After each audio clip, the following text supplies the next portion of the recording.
বাংলাদেশকে এখন পারমাণবিক বোমার হুমকি দিচ্ছে দাদারা। এতদিন বাংলাদেশ থেকে দাবি করা হতো শেখ হাসিনা সরকারকে টিকিয়ে রেখেছে ভারত।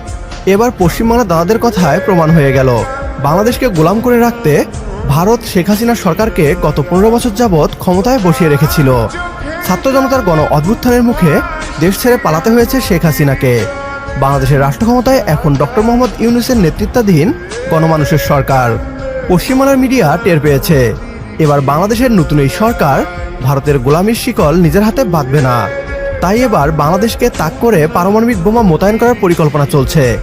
ছাত্র জনতার আন্দোলনের হাত থেকে শেখ হাসিনা সরকারকে রক্ষা করতে না পারায় তাদের চোখে মুখে হতাশার ছাপ স্পষ্ট।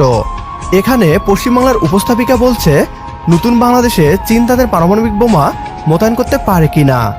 এটি মূলত পশ্চিমবাংলার মিডিয়ার একটি ফাঁদ। ভবিষ্যতে এমন আরও অনেক দাবি করতে দেখা যাবে পশ্চিমবাংলা তথা